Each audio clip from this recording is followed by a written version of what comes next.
Okay, it is 6:01 PM on Tuesday, September 16th, and this is the regular town council meeting for Virgin.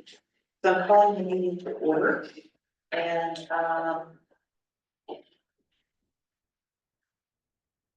as per Paul's request, I will ask if there's anyone in the audience that is a ex-military or current military who might like to lead us in the pledge of allegiance. If not, I do so. And I'll take it as a no, so I will lead us in the pledge of allegiance.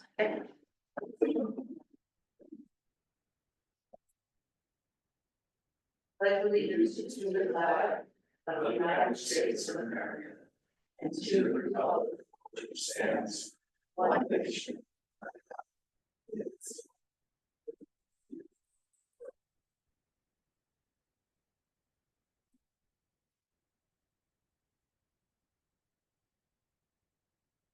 Okay, anyone have a conflict of interest with anything on the agenda? And I will start with April, as I always do. April? No. Paul? No. Me? No.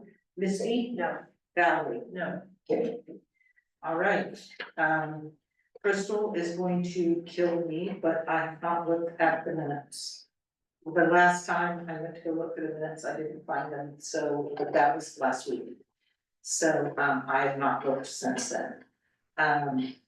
So have all the rest of you looked at the minutes and made your changes? Am I the only one who has not? There were only Would you like to do that now or after the meeting? Do what? Kill. I'm a non-violent person. Well, it's not the first time we've had. I know, we continue, but look how far behind we are. It's always me, it's always my fault that the minutes have not been reviewed and approved. So we'll just have to put that off till next month. Any of you have any questions on the checks and invoices from July or August? Was it something that we need to discuss in another meeting, or is it something that we can talk about outside the meeting? We can.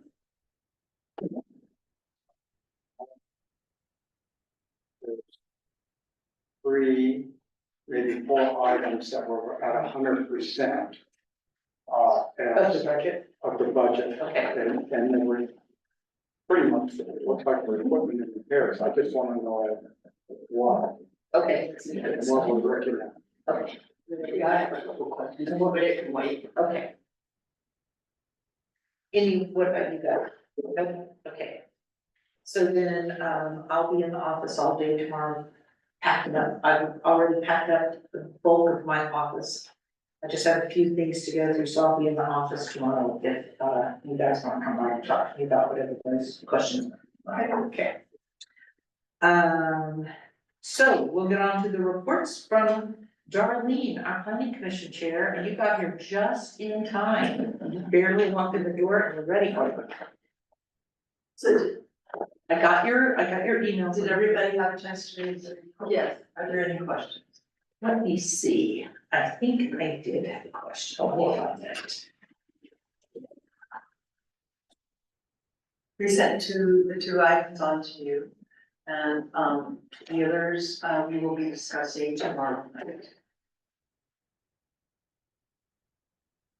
Okay, so you sent one thing about sensitive lands and then the others about chapter 8. No. But that was something different. Okay. All right. Sensitive lands is on hold. Okay, so we're talking about your other. Chapter 8. Okay, here we go. Chapter 8, Your and stuff. the recommendation for the Palmer zone. Okay.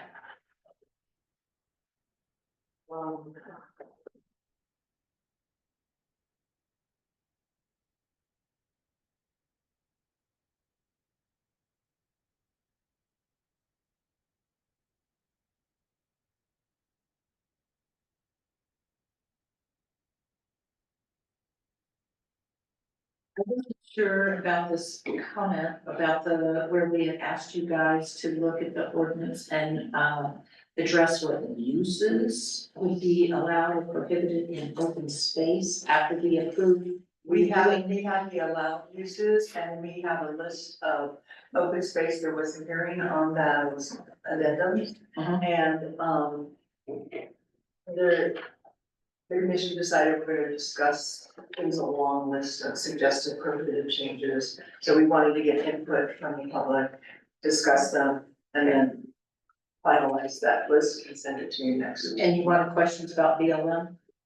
You have questions about BLM? Well, I think I've got my question answered. There was a question about ATV use on current BLM lands and a concern that according to the uses that are currently listed as permitted under open space, that would not be allowed. My understanding is those uses will continue. It's only if the BLM chose to sell it, Okay, that our ordinance would come in. okay, If they currently allow it, it's fine, because sometimes they do, sometimes they don't. okay, and then this next one, so I did have some things, I was looking at the comments, and I was like, I don't know what those comments mean.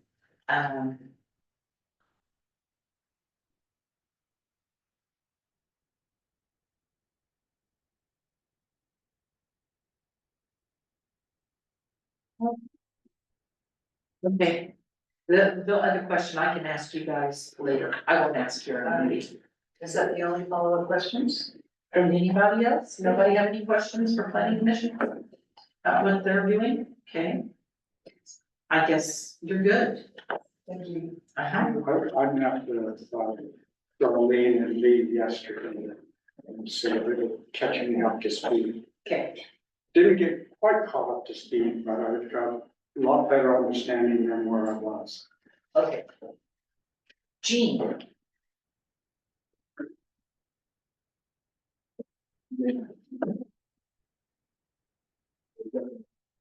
List of 6 commercial projects there. I do have a list of projects in front of me.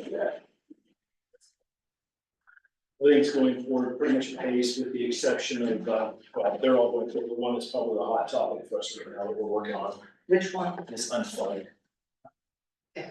So, we've got, I think, most everything ironed out to be able to submit it. He sent me the last remaining parts today, so I'll get that to you, Mayor, to pass on to Heath for review before we bring it to the commission, make sure that that's good.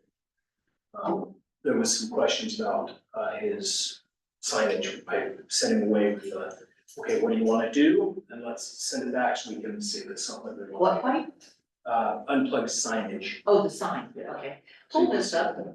What's that? Oh, sorry. Thank you. Okay. So those are the 2 things that are there at the bottom. It says we're waiting on that before we can send that. We'll send that through to you and Heath to Review, make sure that it's, where it needs to be before we take it to the commission and present. okay. The rest are just plugging along, nothing. Nothing really happening. Yeah. Except the gas station, I know, where are we with the lighting and the canopy? So, I spent quite a bit of time going back and forth with him. He was, like everybody, gets all upset when he doesn't get his way, but I think we got it ironed out. Okay. So, I shouldn't say that, that sounds bad. He wanted to basically just say, what's the problem with the lighting? We went back and forth about being good neighbors in the town, and so the 2 things that I presented to him was, one, you need to either have a dimmer for your canopy lights on the outside that can be shut off or dimmed at dark hours, preferably shut off, and he didn't block at that. Second one was the under canopy lighting had to have a minimum 2-inch bezel around the outside to shield that lighting. And so did he understand? Yes. That we're talking, so the light fixture itself is, let's say, 2 inches. Right, And we want another 2 inches below right. I that, said, for a whatever total. the shielding is, you need to add an additional 2 inches on. And so I sent that to their lighting people at Sunoco, and they came back and agreed to that Okay, with that problem. So okay, they wanted me to put it in writing a bunch of other stuff, and I said, no, you follow the code and we'll take it piece by piece, so. I think they're on board with trying to, especially Sunoco wants to make sure that you've always got your difference between your big corporation that's trying to make things work with the town and your developer that's wanting to make things work with the town. There's 2 different positions there, so, but I think we're Okay, and so the RIF, all that's left is, the pool permit is not, it's not finished yet, they It's don't. not, it's still gonna send it out again. Um, Virgin Acres, a lot of activity going on there, but, he's just moving along, Virgin Acres. that's your old. Yeah, I thought it was called Virgin Goods, okay. I think, yeah, I had something I wrote the other day where I used the name Virgin Goods. I'm not sure why, I'm not sure that's the name of it anyway. And it used to be Virgin Goods. Yeah, It's I wonder if she's, not- it's just, that is a. But is Virgin Acres the name of the subdivision that surrounds it? No, Virgin Acres was over on, Yeah, that's a subdivision, so- So it's Virgin Goods, Yeah, I think so too. Okay, yeah, I think it's supposed to say Virgin Goods, not Virgin Acres. It's not true. Okay, I'll find out. Okay, Anything else? do you guys have any questions for him? So with where this says 26 active building permits for Labrie, those are the short-term rentals that they're gonna build. And the storefront and the. Restaurant, okay. So 24 buildings then? Yeah. Okay. Okay, did you have any questions, Paul or April? It's pretty straightforward, Valerie or Misty? Okay. shortest meeting ever. Yes, so far. Yeah. Okay, thank you very much, Jean. Gotcha, thank you.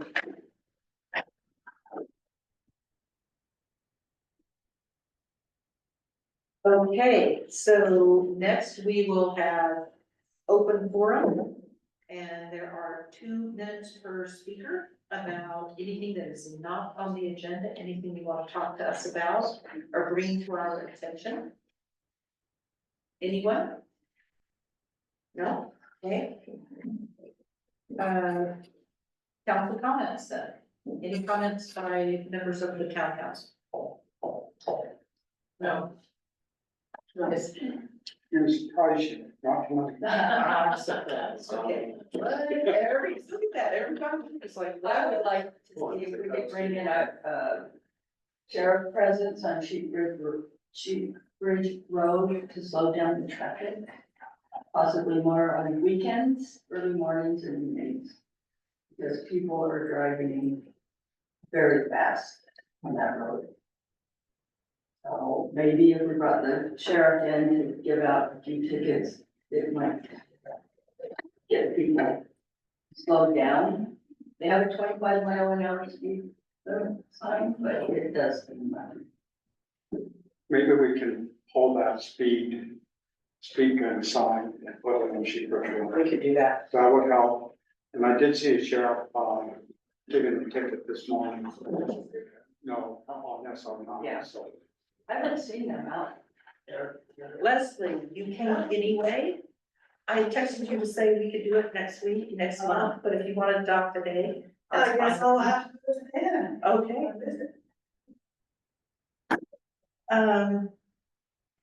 Crystal, while I am doing, letting Wanda do her presentation, if you could find the map that we had from last month's, work meeting last week. The map of the, underpasses, pedestrian underpasses on Sheep Ridge Road. I have a map that I put in SharePoint, if you would find that and put that up here if you can. So that you can refer to it. Yeah. Okay. Are you gonna be able to do that while Wanda's doing her presentation and you're doing the movement along the slideshow? No. Okay. Okay. Give me a second. Keep talking. Oh, I can always talk, everybody knows that. Any other council comments? Paul, I know you said no, but April, you only had that one. Yeah. Okay. So I had amended the agenda to say that there was gonna be a presentation by, one person from Washington County. Actually, does, Cade work for the county or does he work He's for an engineering firm? Okay. He works for Mainline Engineering. Okay. All right. So he was going to do a presentation about the realignment that they're going to be doing on Sheep Bridge Road. There's some areas where they're going to move the road so it's not so curvy and make it straighter. And I thought everybody would like to see that. But he had a conflict tonight, could not be here, so he asked to be on next month's agenda. Well, A very quick question. yes. What's the update on paving that? Does anyone know? June seventh is the date that they're supposed to close the tunnel in, the park to large vehicles, and the Sheep Bridge Road should need to be paved by then. Oh. So, you shall see. So much for 25-mile-an-hour speeds. Well, Especially if they straighten it out. That's straighten out, David, Let me see. The first portion will be designed at 25 miles per hour according to the Nature Conservancy. The rest is intended to be signed at 35 miles per hour. I can tell you that. Right, I was gonna say, I got, when Kate sent me a text saying, could it come next month, he mentioned that part of it will be at 25 miles per hour and the other part will be 35. For the entirety of the roadway, other than that small part, between 40 and 50. or 60. Goes 60 right now. But he had explained that there's not a whole lot of places where they're going to be straightening out the road, but there are a few, and so he was gonna have a map to show everybody, but he'll come next month. And he indicated to me also that there is going to be some infrastructure as they pave the road, that there is going to be some infrastructure laid at the same. What does that mean? Water and electricity.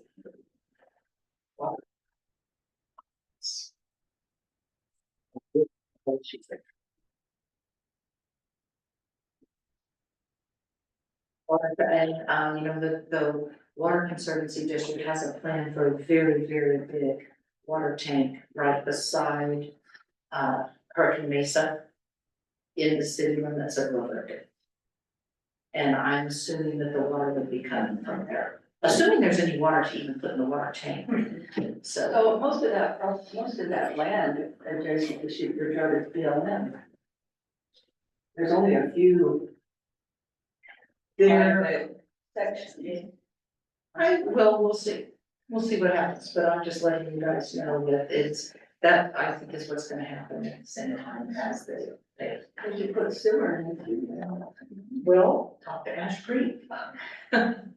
So, how are you doing there, Crystal? I tried to pass time while you try to get that up for me. Okay. Just trying to pull it. All right. Yes, I believe that's the one. What does it say across the top?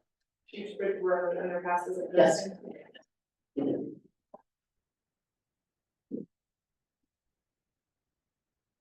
But first, I'm going to let Wanda do her presentation on the corridor management plan for the scenic byway.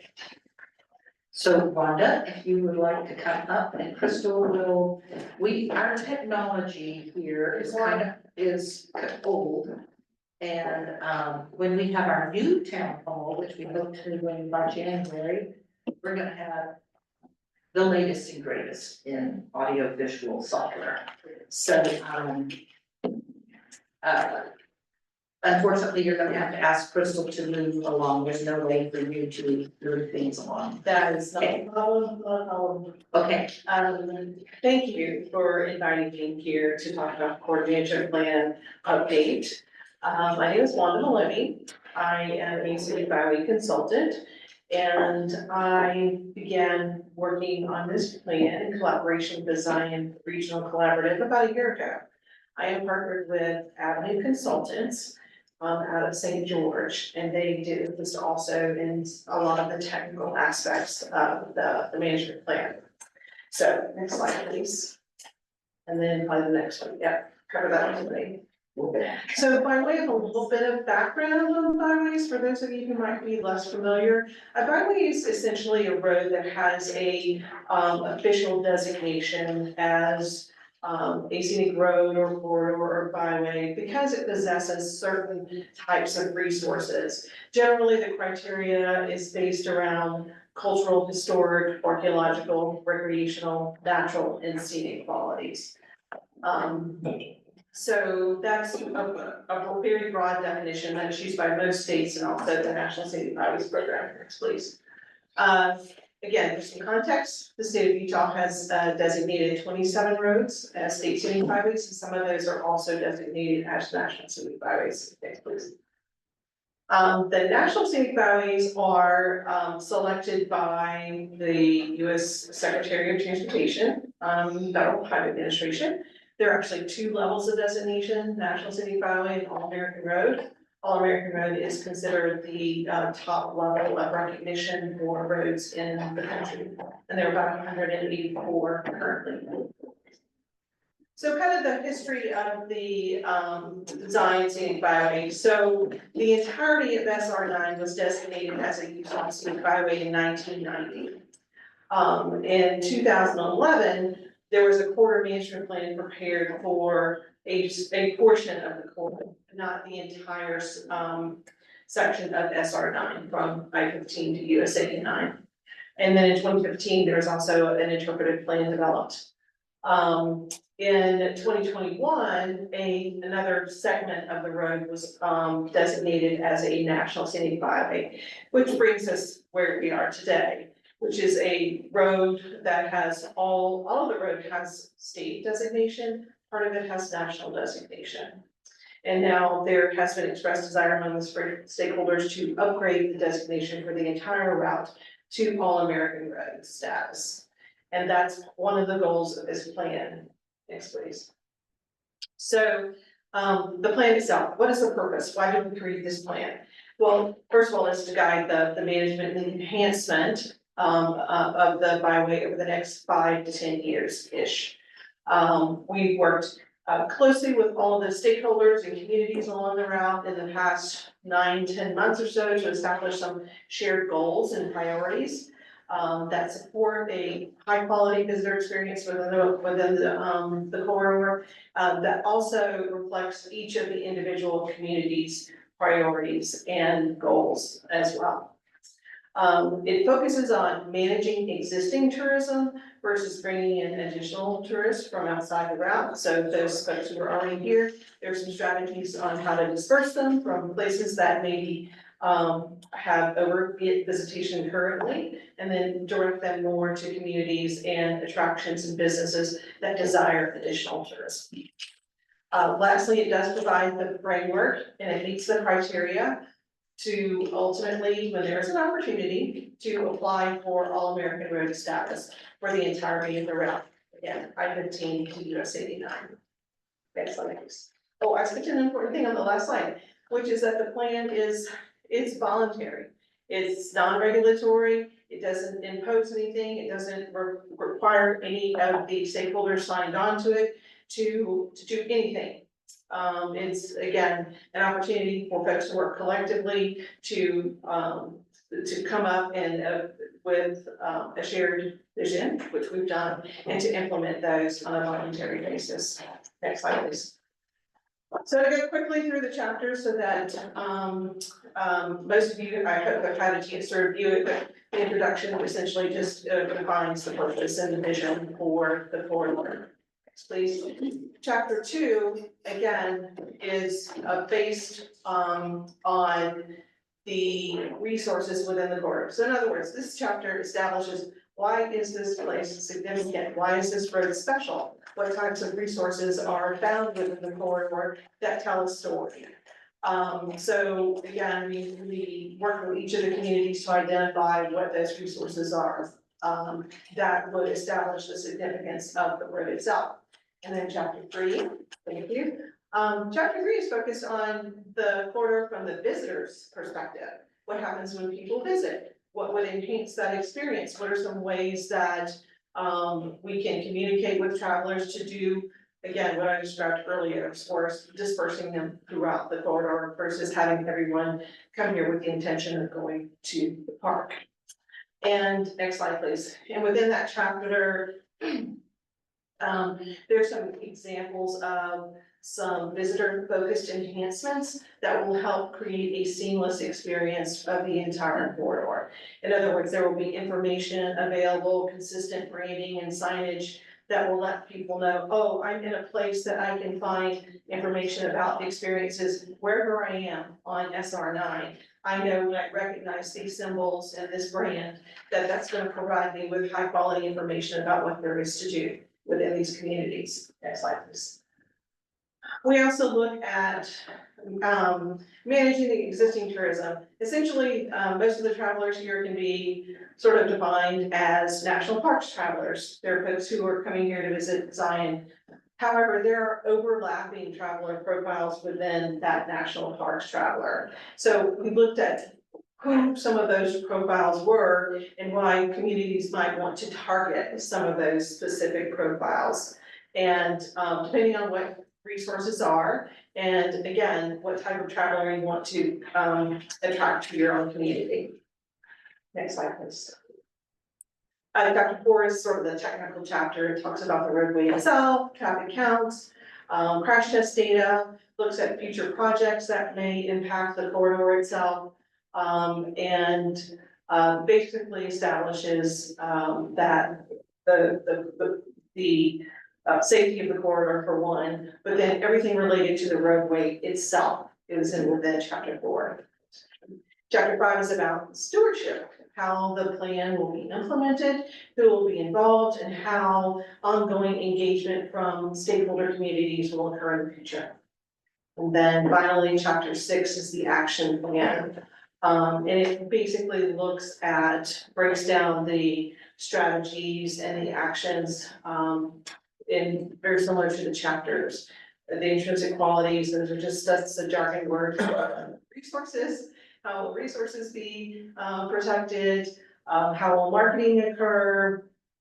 The marketing is essentially targeted at information, because again, if the goal is to change the way visitors sort of behave within the corridor, what decisions they make about where they go and how they spend their time and their money, then it's going to require additional information and new information to be distributed to those travelers. So most of the section on marketing is designed to do that, to create a brand, and talk about distribution of information to travelers.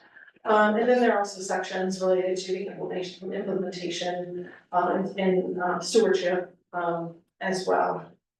So that's a summary of the plan, and our next step is to have the plan adopted by all of the entities, 7 of them. It has been adopted so far by Rockville, Springdale, and King County. And we hope to have all of that occur by the end of the month or early next month. The state of Utah does require adoption of coordination plans by the state legislature as well. So that will be the next step to have local adoption. Happy to answer any questions you might have about the plan. So with the adoption of this plan, is it helpful to obtain like grants perhaps for maybe landscaping on SR9 to our town or anything like that? Or does it really have anything to do with any kind of financial assistance? It does, nothing specific and guaranteed, of course, but the designation can be used to leverage funding. There is a program that is a federal grant program targeted for scenic byways. Unfortunately, it's not funded every year. There was funding in 20 and 23, but I don't know that there is funding in the current budget that's being debated. But that is one source of funding, and any designated byway by the state or national scenic byway can apply to that dedicated source of funding for byways. But yes, communities do leverage that designation as another justification for funding from other sources. And, you know, it's helpful too, and I'll just kind of throw this out there because you guys were talking about roadway projects, not on SR9, but to open communication when other types of roadway projects are being done? Is there also an opportunity to create an enhancement for the byway traveler? Things like pullouts where you can also install additional interpretive panels and things like that. Okay. Probably for signage and things like that too, possibly. Yes, absolutely, and the signage is critically important to travelers, and but also important, or is mapping, and the action plan speaks to, both of those things. Thank you. I probably should have remembered this from reading, I thought, I'll ask you the question, should Virgin create a new attraction that would be beneficial to put into this plan? What's the amendment process for that? Is it easy? Do we have to go with all the entities to get it amended just for that one item from the Virgin? You don't have to do any of that. We intentionally left the action plan not that specific. In other words, it talks about broad strategies and then goes the next layer for some of them, to what would like. So the details of exactly what will occur are not documented in the plan, and that's specifically because there's a next step that has to occur within your communities, because you're absolutely going to make decisions about, if there are additional attractions or businesses that you want to encourage to cater to a certain type of byway traveler. If that might be RV travelers, you guys have a lot of RV folks staying in your community, what do they like to do? So you might create, again, business or attraction related to, RV travelers, and their profile is defined in the plan. But you will not have to amend the plan to do that. It's actually designed for you to make those decisions based on kind of what's already there, anything that's really consistent with what is outlined in the plan already.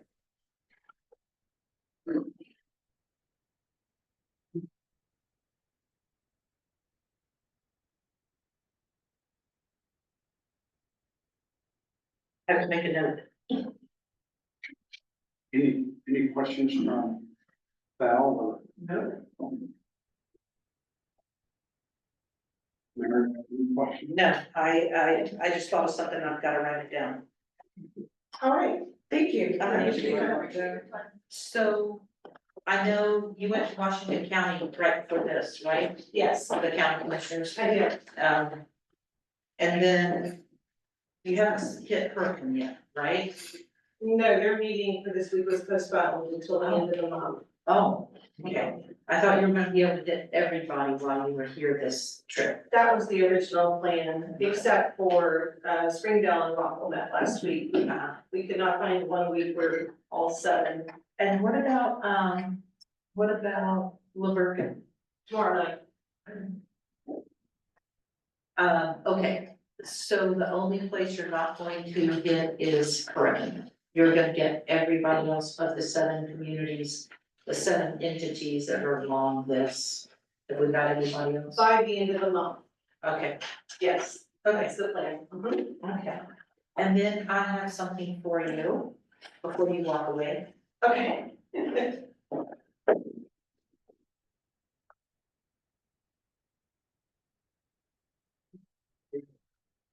Okay, next I will, Crystal pull up the map for the, Cheatham Road, and yes, this is Leslie Fonder, who is with the, Zion, Greater Zion, which is Washington County's Office of Tourism, correct? Yep, the Greater Design Convention and Tourism Office, if you want the whole Full name. formal. Okay, so if you would tell, besides talking about the pedestrian underpasses that you guys want to be able to build and are looking for funding to build these, would you also talk about the trail? Okay, So we're trying to look at Sheep Ridge Road and, we're hurrying faster than we might have because we want to take advantage of, the road improvements that are also, coming sooner than maybe originally planned, thinking of a year or two ago. being driven by that pending time of closure, but there is a lot of recreation and there's a lot of use that goes on along the Hurricane Rim, of which Sheep Ridge Road is the primary access and travel through, point. And that is being used, very much as a shortcut to go around Zion National Park as well when oversized vehicles, which I believe they're defining as anything more than 35 feet. So even a pickup and their trailer, could hit that quickly.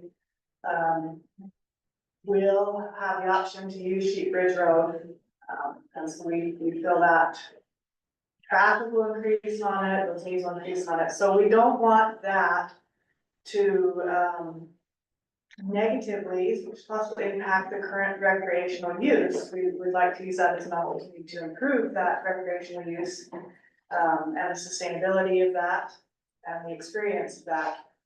So first off are these underpasses, so you see 3 of them, marked along the road. So Sheep Ridge Road is about 5 miles long, so you're, mile-ish in between from one underpass to the next. So this first one, which one is Blackstone? You need a pointer? Blackstone Quarry Campground Underpass, if you can see it labeled there. Here you go. Then you can point to it for everybody.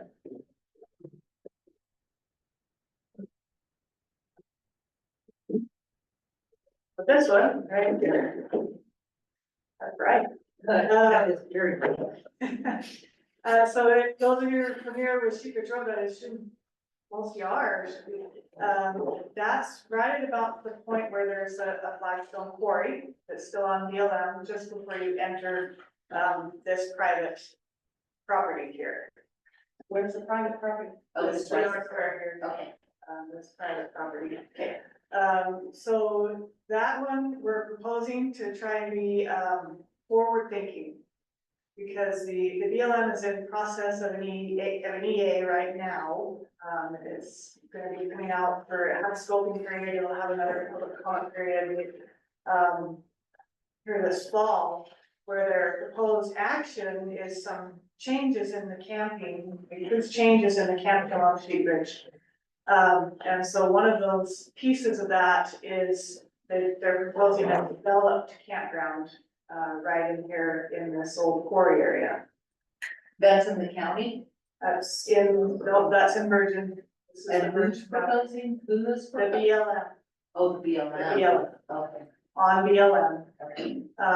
And part of, if they do develop a campground here, so developed, out here, is there's no utilities, would mean that there are amenities like pit toilets, picnic tables, fire rings, and the sites are designed, designated, I believe the EA, the proposed action says up to 150 sites. And that's with, camp posts. With a camp host, with a fee, from all that. And right next to it, right here, is, the current area that events stage out of, like 25 hours and Rock Hollow and things. So they would formally designate Where's that this? area. It's right next to the campground, so it's like about right here, yeah. Right. This area here would be the campground, and this, just right next to it is the event staging area, so it would formalize that. And also turn that into another, park out, and there's not events and things. So we thought it good to right now, what we can, with the design changes to the road, look at an underpass here, service, the recreational changes that'll happen here. And so where that comes in also is, as Dean mentioned, the paved trail. We have been given funds to start concept design to see how well it would work. But the desire is to have a paved trail, from 9 along the east side of Sheep Ridge down to 59. Only on one side. Only on one side, Oh, but but it's wide enough for dual direction. Okay. Yeah, but that underpass would allow anybody, in the campground, or area, event area to safely access that trail. So part of the decision to pursue it on the east side of Sheep Ridge. Partially is because of the possibility of using the existing pedestrian, the old Sheep Ridge at the river.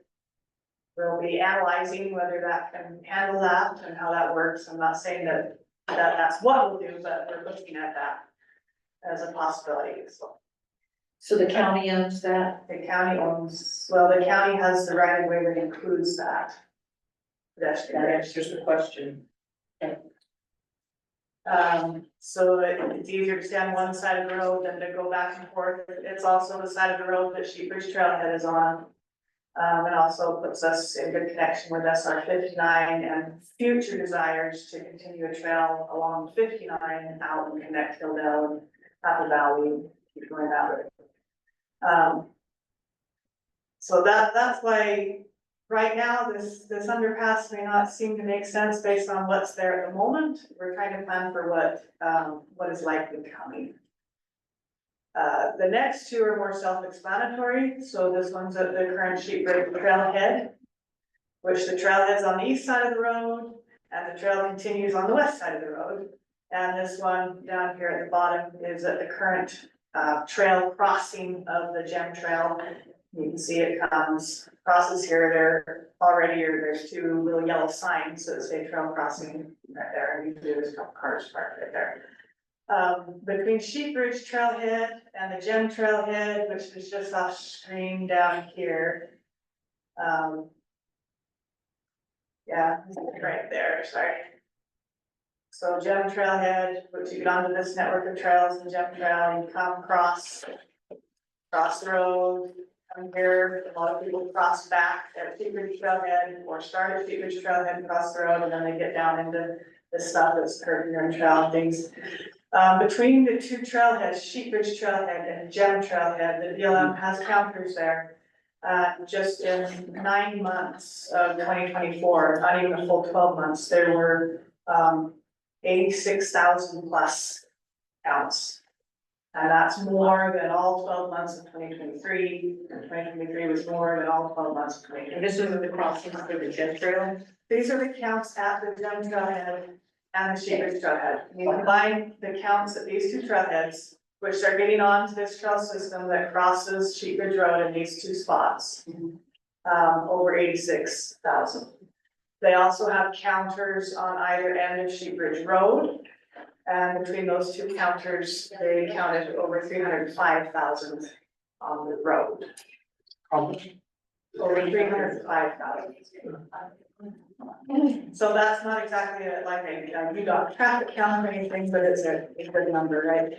And what we also know, people park here where Sheep Ridge Road meets SR 59. And will ride kind of a little user-made trail along the road, or will be on the road itself up to this trail crossing. So there are no counts for how many people are parking here, but we know they're doing it. And there's no counts for how many people park right at this trail crossing, and you know a couple people do that too. But it's also common for people to use the road itself, and they'll create a loop. They wanna do this as an easier part of Gem Trail, so some people will loop this. It's very common to see bicyclists on the road as well. So we, with an improved road that has friendlier circumstances for vehicles, faster speeds, other things, we want to make it safer for recreationists and motorists. And not have a point where you're gonna have a trail user looking both ways, but instead allow them to just go under the road safely.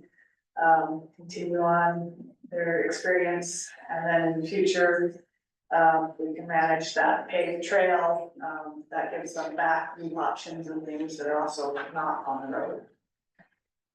With the paved trail, is that gonna be connected to the road, or we're gonna have separation between the paved trail? There'll be separation most of the way. Most, There are a few squish points where it might be right next to the road. Most of those are more cared for the SR 9 side. But no, the idea is it would be a separated trail. and how much of a separation? that I don't have an answer for that yet. We will get into that as we get into the concept design, but at least 10 feet. is What we try for. So is that, trail in conjunction with this road paving project? No. No, well, all we have funding for on the trail right now, we're still working out the contracts to start that, is to do concept design. That concept design will identify all of our trouble spots, pinch points, next steps. That heads us in the right direction. So next would come, dealing with any issues that come up in the concept design, like, okay, well, it's really not gonna fit here, we need to get some additional right of way outside of the road, just the road right of way, or, we're gonna need a big culvert or a bridge to cross this wash, or something like that, it'll identify those kinds of things. And it'll identify an estimated cost of construction, that's far more accurate than anything you can come up with right now. That is the starting point of any, project, is that concept design. And then we take next steps from what it's identified. If everything seems good to go, that next step is full design, finishing the design, and then seeking the funding to build. If there are things we need to clarify, between those steps, and we've identified it, and we do that. So then why are we looking for, why are you guys looking for funding right now for the pedestrian underpasses? If the trail itself is going to be sometime in the future, Because the underpasses, go under the road. will go under the road, and they need to be included in, and the design of the road and built with the road, with the improvements to the road. If you try and do it later, it's far more expensive, it's far more complex, and it's less likely that we'll be able to get up. So do you know why they didn't include a trail in the road project? I thought they were going to do that all along. Because the funding they got for the road is specific to the road and road purposes. They're not allowed to use it for other things, including these underpasses. So the letter of support, we're asking to look at is because the county has applied to the state through the Outdoor Recreation Initiative for funds to put directly toward these underpasses. They are not needed for the functioning of the road, particularly at the size we're asking for people to go through. How wide? 12 feet wide, 10 feet tall, that's what we're trying to do. Right now, we're pricing out, precast concrete box culverts. We are looking into a couple other options that have worked in Moab and a few other places. I don't wanna get in the weeds on those, because I don't have a lot of answers about them yet. But it would result in a, spacious place for recreation users to cross under the road.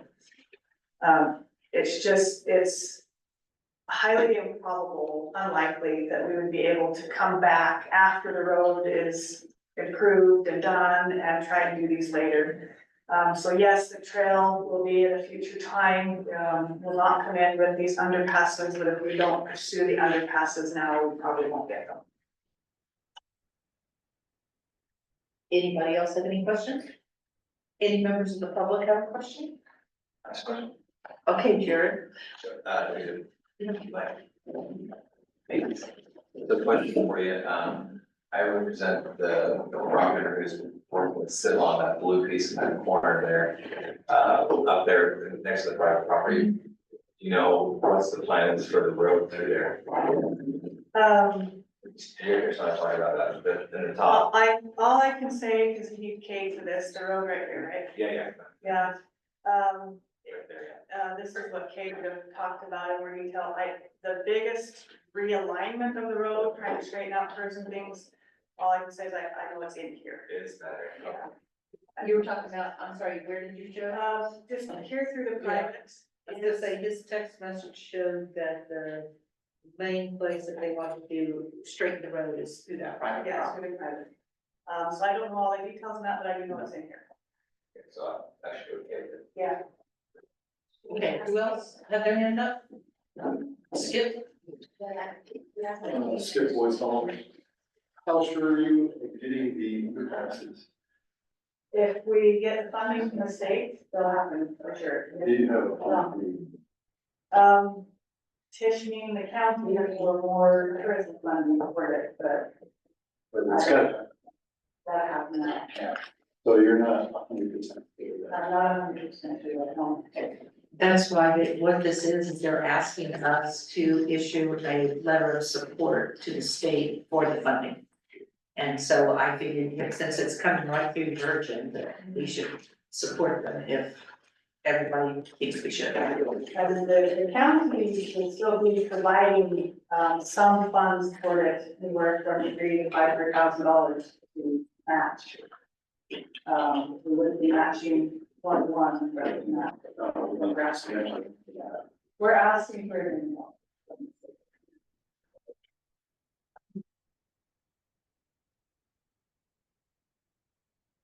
Did I see anyone else with a hand up? I thought Nick had a hand up, but you did not.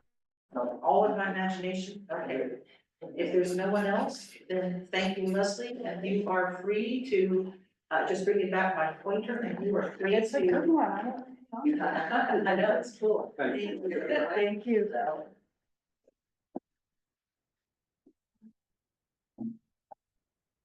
Okay, so with that in mind and that done, the next thing is to address the public hearing.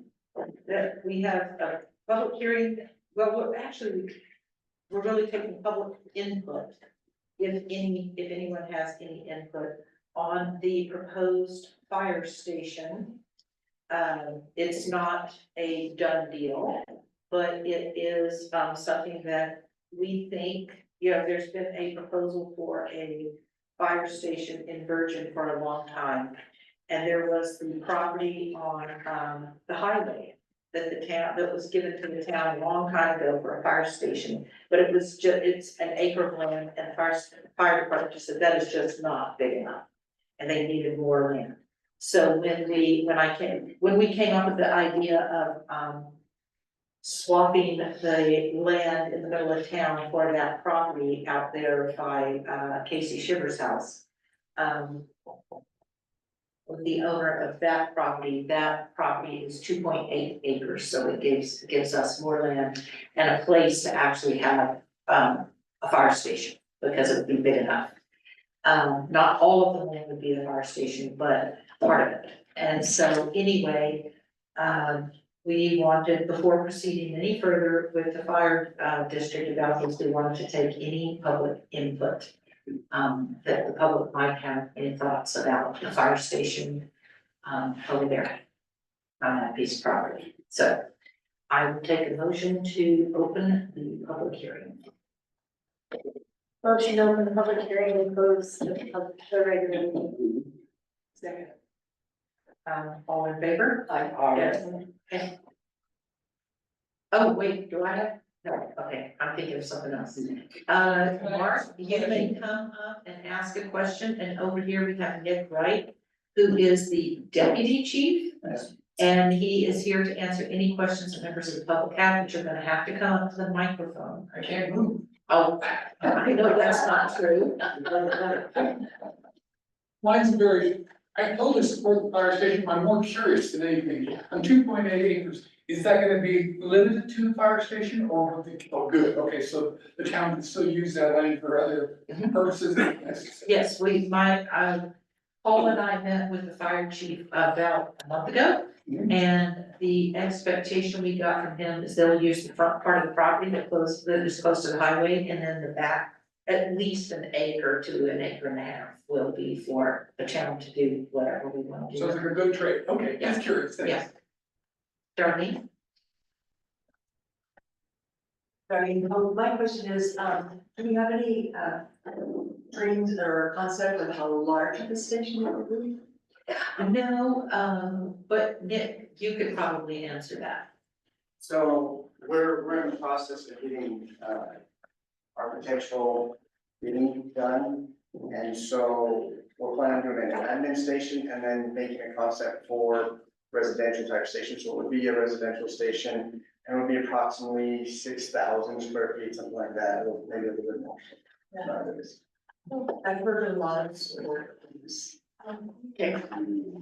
You were, you've tried to say something 2 times.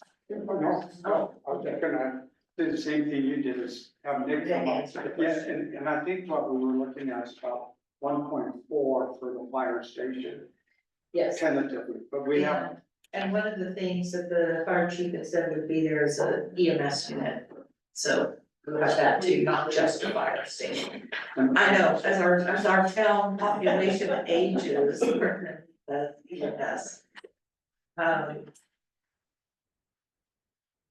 Anything else, any other comments from the public about the fire station?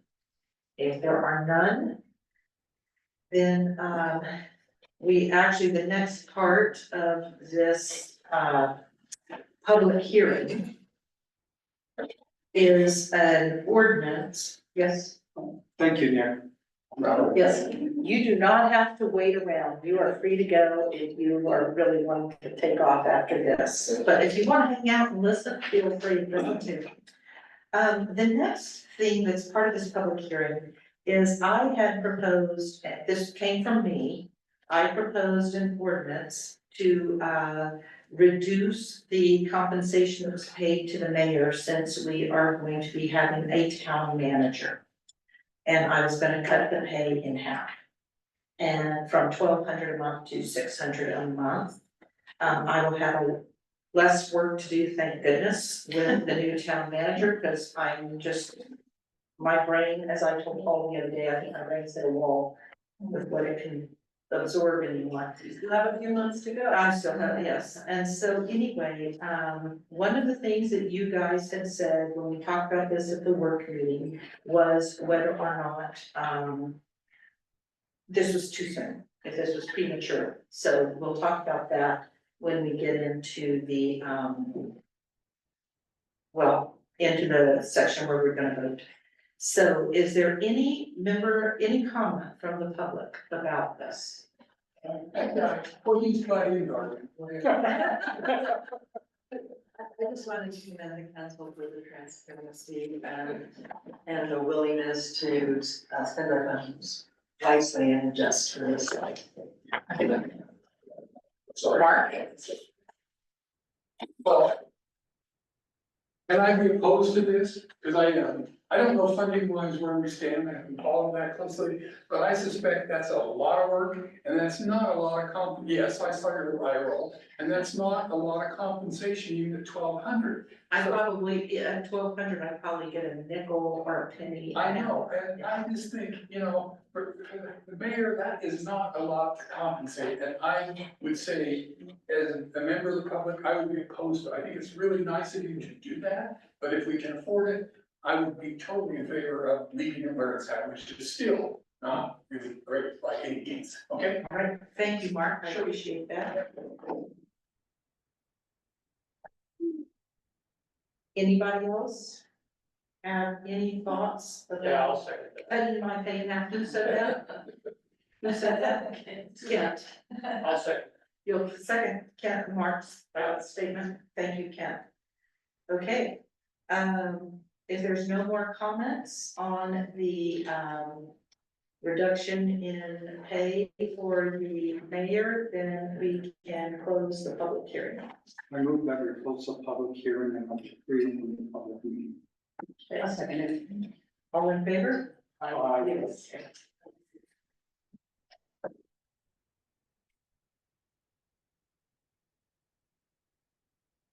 Okay, so the very next item is for the town council to vote on the proposed ordinance reducing my pay. So, you guys have indicated, when we talked about this last week at the,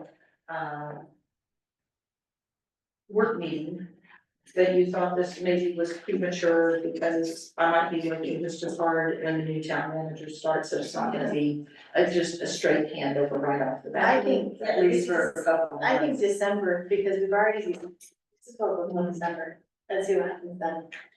Give them time to settle. Okay, yeah, I think you'll have to spend some time with him. And then revisit it and see. Okay, and you'll what probably the still be process is. doing a lot of the things you're doing now, and Yeah. still getting paid. I want everyone to be aware that I am aware that I want the town residents to be aware that I am aware that, with eventually reducing the amount of time that I'm spending, as mayor, running the town, now that we're gonna have somebody else running the town, that, my time will reduce, and therefore the pay should be reduced. But, if you guys are all in agreement that this is premature, yes, My comments from the work meeting was, and so I'll address Mark's comment about whether the mayor's underpaid overall. What I suggested is this, once the city manager's on board, or town manager, let me rephrase the title. Once he's on board, we need to do survey, getting apples to apples of our community for the mayor, planning commission, and town council salaries to see if they're in line, are they too low, or are they too high? We've always just picked a number out of the air and said, here we go, and we don't have anything really to base it on. So I think we need to do that. Whether we do yours now or later, that I'm okay with doing now, but I'm all right with that later if that's what the council wants to do. okay, so, So if we adopt this and just put a date like this. well, what Misty was saying is, she recommended that we continue this to December and then revisit the issue in December, and see where things. Or an effective date, or you wanna wait and see Well, because I mean, how just it's in going. December, you're gonna know a little bit of what your duties are gonna, like, how much they will change a little. And it may be the decision that we don't go with the $1,200, but we go with one that's pretty average around, but, or get $1,200 like Mark was suggesting. It's, I mean, it's It might be still. sooner. Well, let's just continue it from month to month and then we can make a decision. And I'll need a motion for that. But I need a motion. I move that we table this ordinance until October meeting, regular meeting. I'll second. All in favor? Yes. All right, next is the resolution adopting the corridor management plan for the Zion Scenic Byway that Wanda just presented to us. And as she indicated that what they need with this corridor management plan, and by the way, the town of Virgin is the one that sponsored the grant that we applied for from UDOT for this planning grant that paid for doing the corridor management plan. So we sponsored the grant, and so the way that works is, we got the money from the state into our PTIF fund, and it's been sitting there this whole time collecting interest. And every time we send a payment to the corridor management plan consultant, then it just comes right out of those funds. So, anyway, we are now getting down to the end where the plan is now finalized. And after after everyone votes to adopt the plan, then it, as Wanda said, it goes to the state, and Joe Elison, who is our representative, has already indicated that he will sponsor the legislation for the state to adopt this corridor management plan. So, any objection to us adopting or passing a resolution to adopt this corridor management plan? Not for me. I'll make a motion that we adopt our 2025-I resolution. Oh, it's a resolution, okay, adopting the updated science and byway corridor management. Second. All in favor? Yes. Okay. So, is that all you need from us, Wanda, or do you need the actual signed resolution We will need the signed, before you leave town? Yeah. Okay, that's what I meant. Yeah. Do you need it like right now? Not right now. Okay. Okay, so that's done. Okay, next on the agenda is whether or not we are going to, you guys want to sign a letter of support to support Washington County's Office of Tourism, applying for funds to build the 3 pedestrian underpasses along Sheep Ridge Road. What are your thoughts on that? I think the underpasses would be a very good I think it'd be a idea. good idea. I just really wish that the trails were going to be put into the project right now, because Mhm. you get people still bicycling for however long it takes to get money for the trails, Mhm. and it's dangerous. Yeah. You know, people are going to be bicycling on that road. Correct, but so what she indicated is this money they're applying for is from the outdoor Office of Outdoor Recreation. And so probably next year or the year after that, after the Sheep Ridge Road gets paid, that they will then apply, probably from outdoor recreation, for the money to, some of the money to do the trail. When I went to the project management plan for the section of road that's paved, the county told me at that time they were going to include the bike trail at the time that they built the road. And they're going to extend it onto this section that's already done. Correct. I remember that they said that. So Anyway, I have to applaud them for having the foresight to include these underpasses. yeah, While the road is being constructed. So can we next month maybe consider a resolution to the county along the lines of April that says that we would strongly recommend and suggest that they do the paving of the trail at the time you put the road in? Yes, she indicated that they would ask the county for some of the money. That's what Leslie. Yeah, indicated. but I mean, So we can figure out. from us to it as The do a resolution. do a resolution as council to the county, because they're the ones that are gonna be paving the road, as to what our desires are. So it's not just one individual, it's the whole, hopefully we get 5 votes, if we get 5 votes, we'll pass it up to them. It certainly could hurt. It's not gonna hurt, it's not, it just gives the county, say, yeah, Virgin Town Council wants the trail paved when the road is paved. And we'll provide the reasons, and maybe they can work on some funding for it. It makes sense. That's good. It makes sense to do. So you want to do that next month? That's what you said? Next month, as soon as possible. Yeah, okay. Next month or I'll put it on November. October's agenda.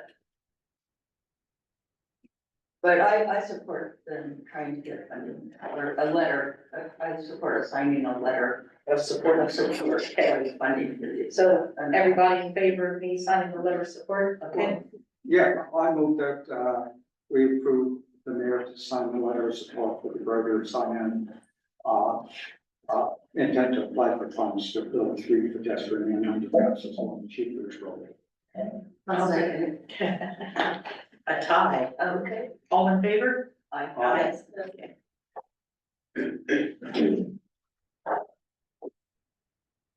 So before we move on to the next thing, I was going to mention, because we talked at the work meeting about a contract with Rio to sign HOA for the proposed gate. And he indicated to me, Dave, that you might have it by next Friday, by next week. So that would be the status of that. And I just wanted to mention that since that had been talked about last month. Okay, so that brings us to the next item on the agenda, which is the proposed zone change. So Crystal, you need to bring up the map of the zone change. And then also, when we get into some discussions, I'm gonna want the zoning now that I had you for. Okay.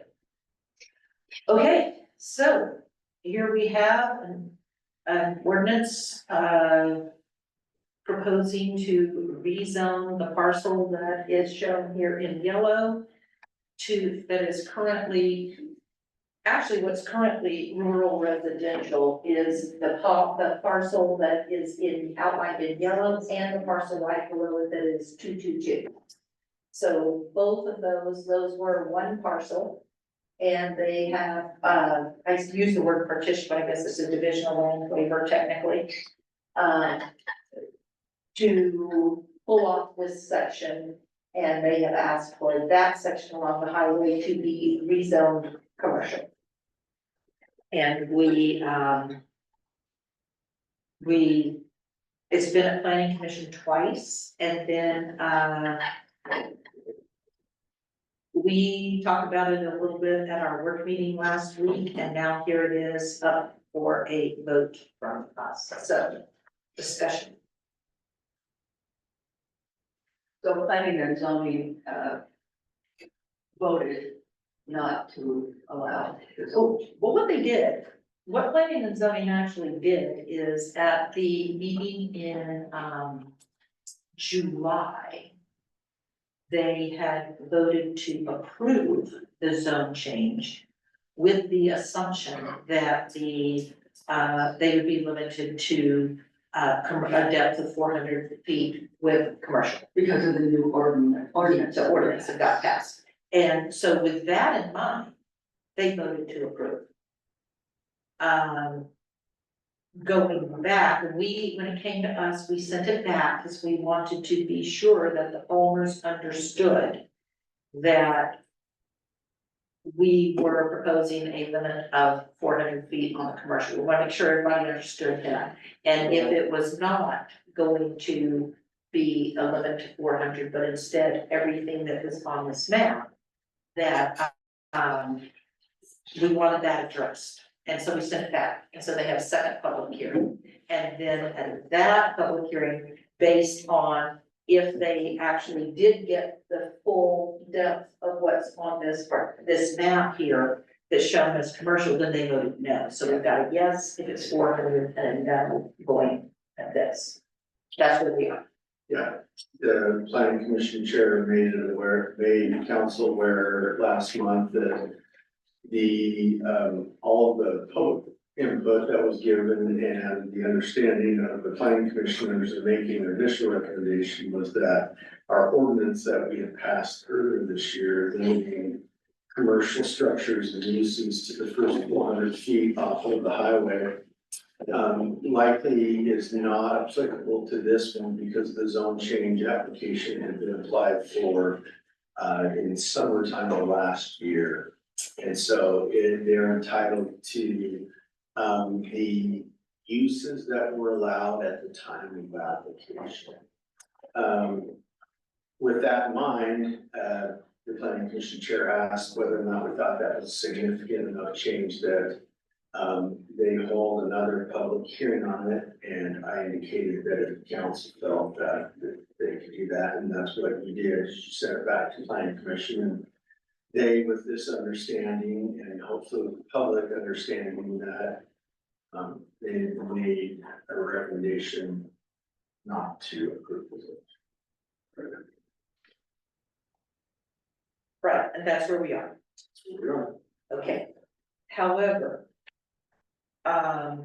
while there is the code that says a land use application is entitled to the law, the way things stood at the time they filled out the application, that in my mind, when I read that code section applies to administrative acts, not legislative acts. When the zone change is not an administrative act, it's a legislative act.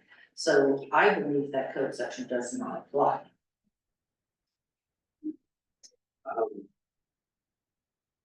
The way that's been interpreted by a couple of our cases,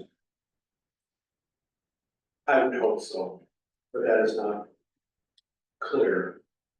That a land use applicant, that particular Well, code we section know, does we not know that apply we've to got zone case law change. that says that a zone change is a legislative act. Mhm. That's very clear now in Utah as of about 13 years ago. That being said, there is still case law out there that exists prior to that. That says the very thing that is codified in the state code, that a land use applicant is entitled to. The uses allowed at the time of application. Correct. So there's still a question out there, and I don't know that we've gotten the ultimate decision. Likely, my advice based off of, risk and how I would like to, which side I think we would best stand if argued it, and to avoid risk, I have indicated that I think we need to treat this as if they're entitled to it, whether or not it's legislative or administrative, the action that we would be taking here tonight. That being said, we've indicated that there are other options, and clearly when you guys are acting legislatively, you have the ability, a lot of discretion. Which a court reviewing it, if ever appealed and challenged, is going to not invade you guys' discretion. Very, very often, because it's such a high standard, the standard of review is reasonably debated. If the actions that you guys took tonight based off of input from the public, information gathered as council members in being prepared for this action item, you feel like it is not the best interest of the town to approve, then you can move to deny the zoning. And I would ask that we probably articulate some reason for that, but that that likely would not be overturned if ever challenged, because of the high level of discretion that the courts will give you when you guys are acting legislatively and you're making laws. And even though a zone change may seem like an administrative function, they say you are making law, you are officially changing the official zoning map of the town, so you're making law. It's the way our courts come down to interpret it. So that being said, I had indicated to the applicant's engineer and their legal counsel previously that I did not necessarily know how the council intended to act in this situation, but there was some questioning of me about whether or not one would kind of address this issue in more of a clear, forthright, and written will be to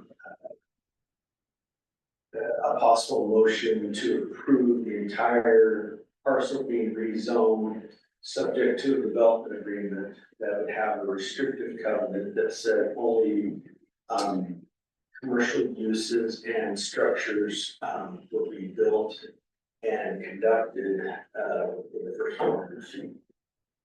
And if the applicant was willing and agreeable to that, and prepare a very simple development,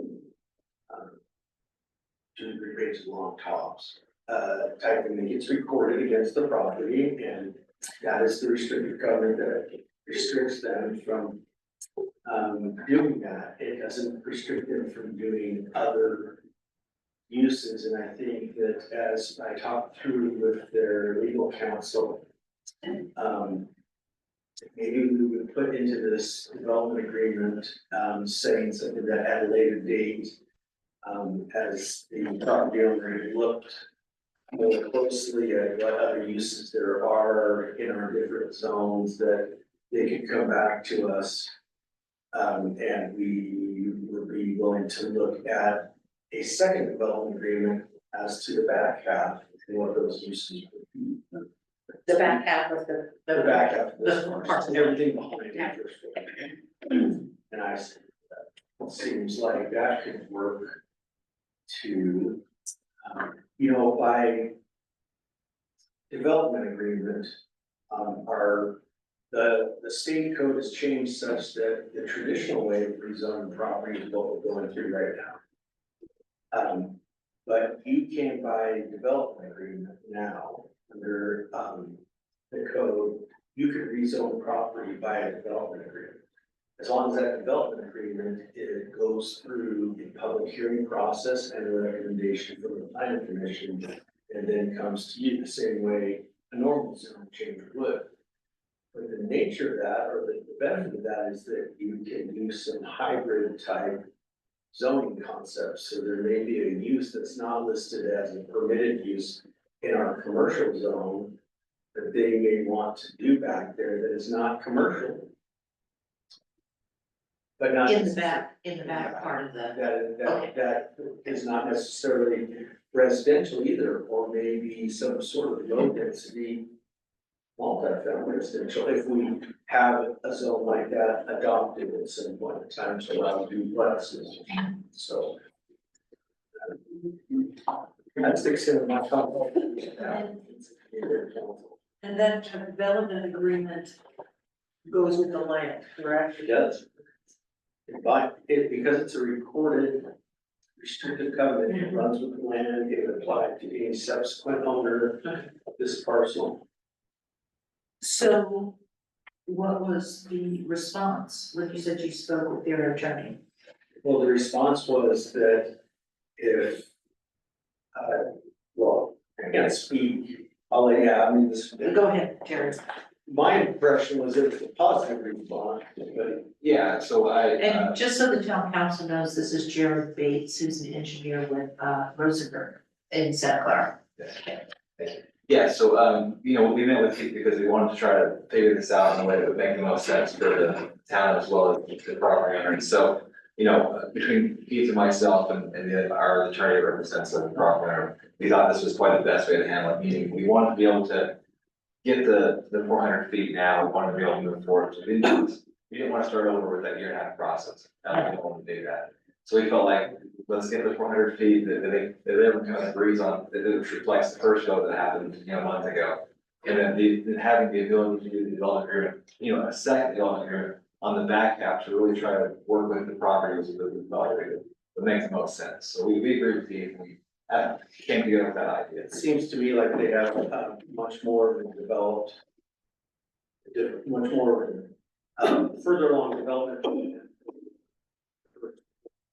for structures and uses in the footprint that feed the data back, and so it would seem to make sense that they don't want this to be stalled, but they would like to maybe further analyze and develop what exactly.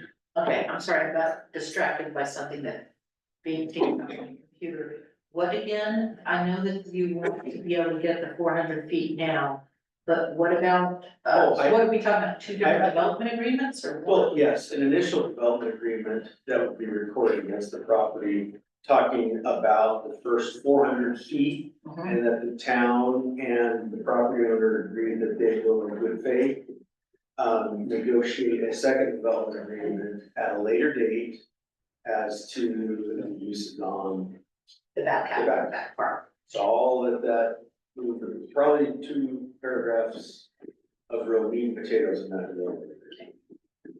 So. And you guys are okay with this? Yeah, I feel We can work with like that. that was just the way I. Alright. Good, I know, Shelley. So, but the, your client, So they wouldn't have to go back and do a lot change. no, Lot line no, adjustment, no. if you have the development. And with my whole thought process here, when we thought about a development agreement, it was never in my mind to have to redo the division land. I figured that a development agreement could take care of what we were concerned about. Yeah. And that's fine, that's fine. If they knew exactly what they wanted to do on the back half, we could do it all in one. But you're But not they're sure. not necessarily there at this point in time. and frankly, you know, the idea of possibly some sort of affordable or workforce housing. Which we've talked about that Back before. behind might be, but until you kind of have us as a town got our ducks in a row with how we're going to see. Do affordable housing, Do that, it's maybe multifamily. low density, multifamily, not high density, but low density. So agree to negotiate something in good faith that So before we have any further discussion, what are your thoughts, town council, about this proposal? Valerie, who will start to go first? I will let you go first, Val. I think. So, since the time I've lived in Virgin, I've been through 4 general plans. Oh, Crystal, put up that sign map, please. Sorry, I've been through 4 general plans, and it's. Every single time when it comes to asking about commercial, the majority of people in town want it on SR9. So I think it's highly appropriate that that be commercial right on the highway. I know that there's been, objections that we don't want to give up any more of our rural residential land, but it just seems to me that we have a lot of that, and I'm not sure that, fronting SR9 is appropriate for residential. I'd much rather see it, be commercial. And honestly, I would have no problem with the 400 feet rezoning that commercial. 800 feet was, but the 400 feet I have no problem. Misty, you're next. I like the compromise that is kind of there. I know it's not always what the developer owners always want, because honestly, when they applied for their zone change, this was not an issue. But I agree that our general plan does state in every single general plan that that's where they want commercial, is along the highway. And I feel like it's a great use, and I like the idea of cutting. I wish there was willingness to make it a partition, so you could use that back part to be a bigger section for you, but if this is where we need to go, I feel like we should. I would have approved it as was because of Clinton Street. So, Paul. Well, I'm gonna sound like a broken record. I've argued this for the last 4 years, some variation of this argument. I clearly understand why you want commercial along SR9, but you can't ignore the fact that we already have existing rural residential and residential homes on SR9.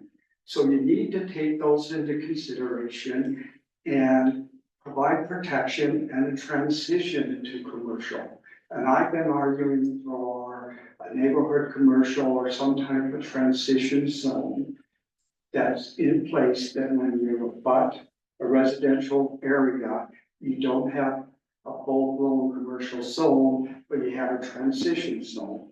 We're getting very close. I know Darlene and Lee Ballard and Kent and the rest of the planning commission has been working on that zone. I think, and it was my mistake, and I apologize to both of them last night for what I said at the work meeting, because the village overlay that they've been working on is that zone. When I said it wasn't, but it is. So I made amends about my misunderstanding of what they were doing. But until we have that transition zone in place, I have not voted, except in very limited circumstances, to have commercial along rural residential property. Also, we talk about wanting to do affordable housing. We talk about wanting to do workforce housing, but it's all words. We never take a step towards that. And when you talk, at least in my experience, when I've talked to developers in others, in another state, and I'm sure it's the same here, the biggest component of affordability in housing, rural residential development is land. And so you have to crack that nut on the land to make things affordable.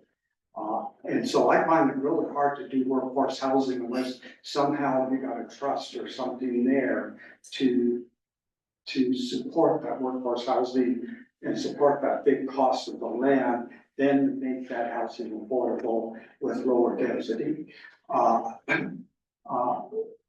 What I look at is the individuals from Desert Garden, when they moved in, they looked at that and said, okay, we've got a great rural residential subdivision. And then you also have the individuals, and I can't remember what the name of that road, but it's at the back end of what this property is, which is residential also. 150. 150, they look at it and they said, okay, we're moving in. What's the zoning next to us? Rural residential. Now, they realized that that could change, but their expectation is that if it changes, it's going to be some type of transitional zone and not full out commercial next to them. In our least past general plan, chapter 6 talks about housing, and it talks about the lack of suitable housing or suitable land for housing. The survey, I think that indicates pretty much the same thing, that we need to have more land for housing for rural residential. In the past 4 years, since I've been on the town council, we have replaced residential, rural residential land with commercial. Over a quarter million acres of rural residential land had been taken out of the system. And Did you say that was since you moved here? No, last 4 years. In Virgin? And Quarter of a million? Quarter of a million, over 250,000 acres. If my math is correct. How could it be? Really hard I don't know that we have that many acres. And we don't need that many acres in town. Okay, now I There's should no be way. talking. Yeah.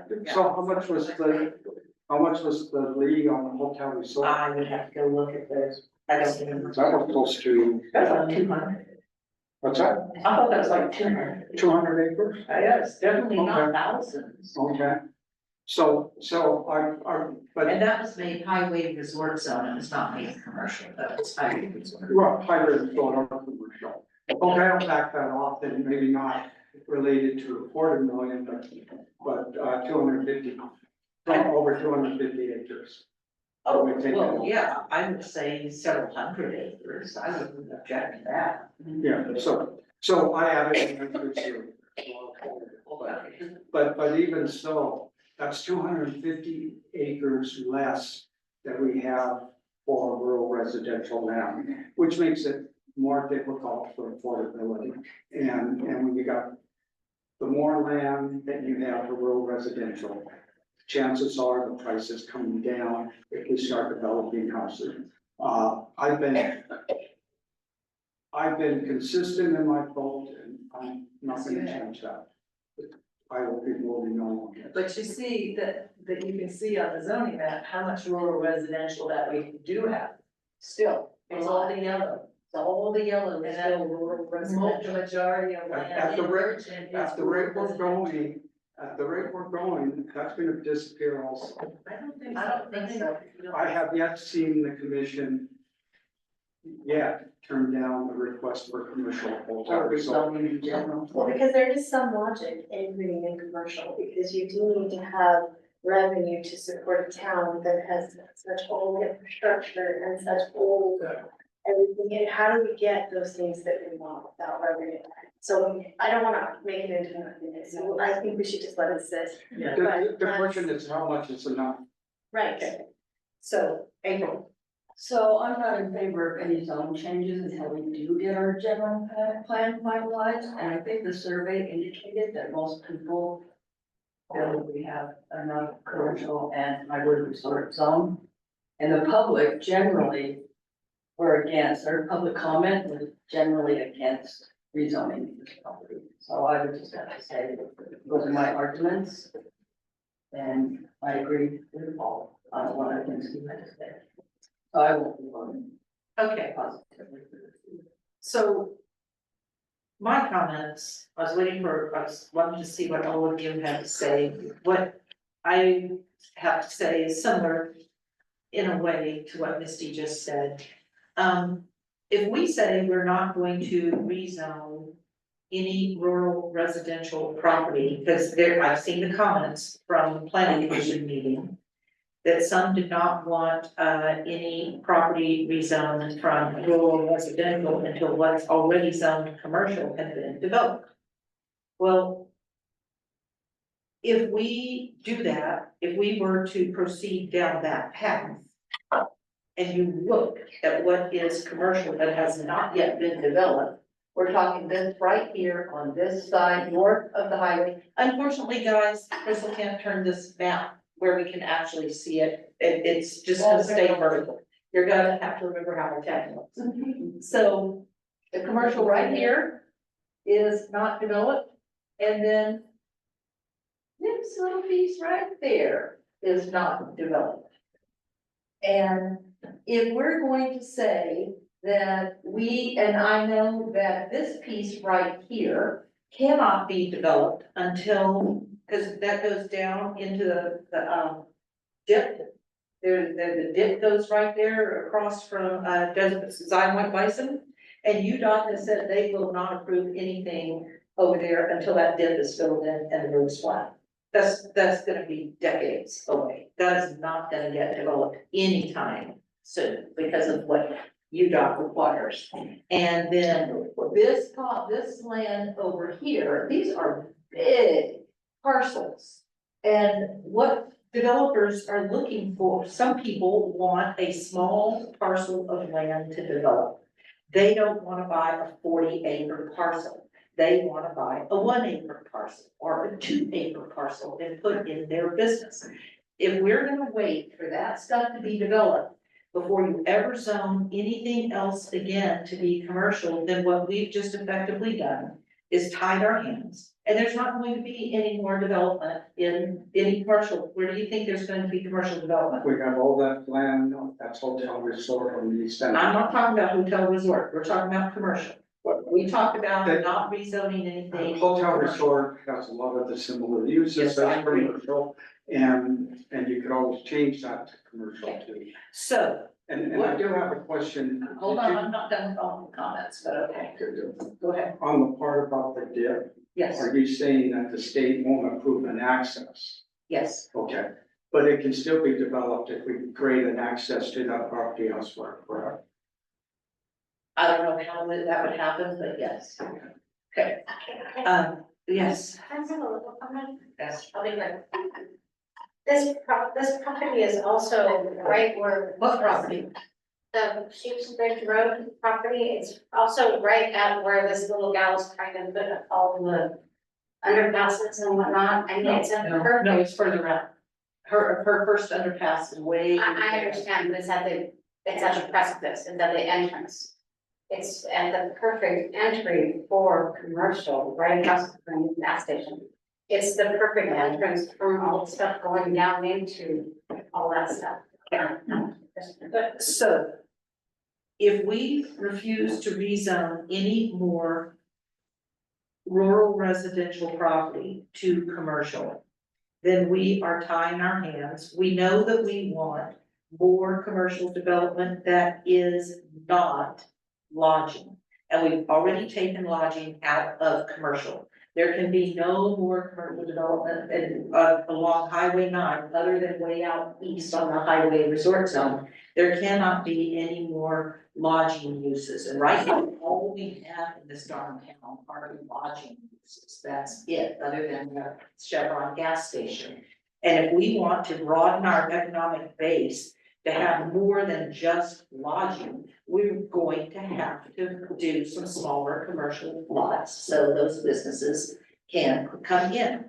And this zone change, I have an idea what they would like to do there, and I know for the zone change that is coming next month, what they want to do there is everything that townspeople want. And and that will broaden our economic base instead of all our eggs being in the tourism basket. And when tourism slows down, we slow down, we need to broaden the economic base. And by saying that we're not gonna rezone anything away from rural residential to commercial, we're not gonna be able to broaden our base. We're just gonna sit here like we are. And then the other thing is that,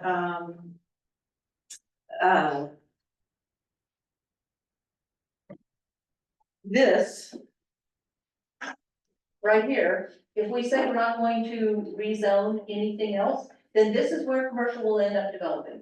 And you guys have objected to, what's her name's property, Michelle's proposal, Mimi's proposal, because you didn't want commercial across from you.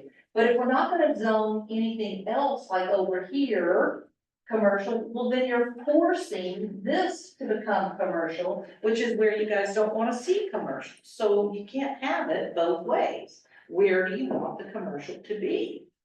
And I'm just trying to be logical here, so rational. And, really, if we rezone this section right in here to commercial, how does that affect Desert Gardens?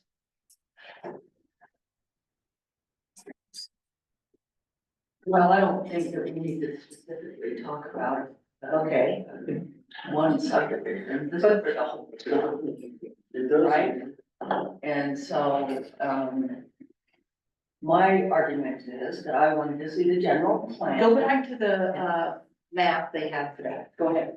You're on to see the finalized general plan and why, and we're supposed to listen to public comment. I didn't hear anybody except the developer, the engineer for the developer say that they were in favor of rezoning. I So the- got something else here. Just- He didn't speak at the public hearing. I mean, right now. No, I've Yeah, been we're listening. not having a public hearing, this isn't a public hearing, this is not a public So I hearing. looked at all the comments and the letters written, and those people that took at the time to engage with the town said they didn't want to see this property rezoned. But why do they not want it rezoned? Well, they had all their reasons. There's two. I read the comments, I read all the comments that were at that public hearing. I think from a, here up to date, we have a disagreement as to what is appropriate use for that particular corner. It's not on that corner. Well, that particular piece of property. Okay. Right there. Okay. So, I mean, we can argue back and forth. You're not gonna change my mind. We're I not did gonna not, change I it. just told you that, I told you before we sat down that I had a rebuttal to your thing about no Yeah, rezoning I understand. rural residential, but if I still maintain that if we do that, then we have essentially put on handcuffs. Nothing else is gonna get rezoned where we would have the kind of businesses that we want to have in Virgin in order to diversify our economic base. And I disagree, but that's all right. Because I think when we get our village overlay, then we'll start getting those spaces in. Yes, go ahead. I mean, we had an opportunity to put in a duplex and we're not allowing it. And that is part of the affordable housing. That was not going to be rented out as short-term rental. So if we keep putting people off and putting things off for our affordable housing, and then we have situations where we can't and we don't allow it, or just keep fighting the same circle over and over again, we're just going like this. And I feel like we should, these people have an opportunity where it fit in the front section, will fit commercial, and then the rest, and we have the potential for more affordable type of housing based on whatever they're developing back there. We have the opportunity to do that. And we're not giving it to them. And then that butts up to the people on 150 South with the bigger lots. So it just sounds like this is what we're looking And for. that little I'm portion looking right at here, the zone change request, and based on particular facts, it's applying to both parcels right now. No, No, No, just the front end. just, they amended it. just the yellow, just what's And highlighted in this yellow. part here that we're asking for in a development, that Yeah, Keith spoke to in a development agreement, could, because it's in a commercial area, could be But village right- overlay. Village overlay, But duplexes, but right now, that's affordable not, housing. right now, it's just a change to commercial before us, and No, it's a And not- change with the commercial, with a development agreement. The applicant has agreed that they would, Not development. stipulate no commercial development. on Past 400 the feet. First 400 feet. Could we add except for affordable or something? No, Well, that would be the second development agreement. Okay. The second development, I asked, I mean, there would be two development agreements. there's, So it's not even one parcel going all the way back to 150. It is just this one in yellow and even carving that one up. I still think there needs to be a little bit of transition for the people at Desert Gardens. What do you consider to be a good transition? All off the highway, 400 feet off the highway, what's a good transition? What are you asking? What do you You said consider you want to a be a good transition? Would it be multifamily, would it be village commercial? Because at some point in time, you're not gonna catch too many of the thousands of cars that go designs too far off of SR 9. Like, if you're gonna be an open bakery, Paul, you gonna do that 500 feet off of SR 9?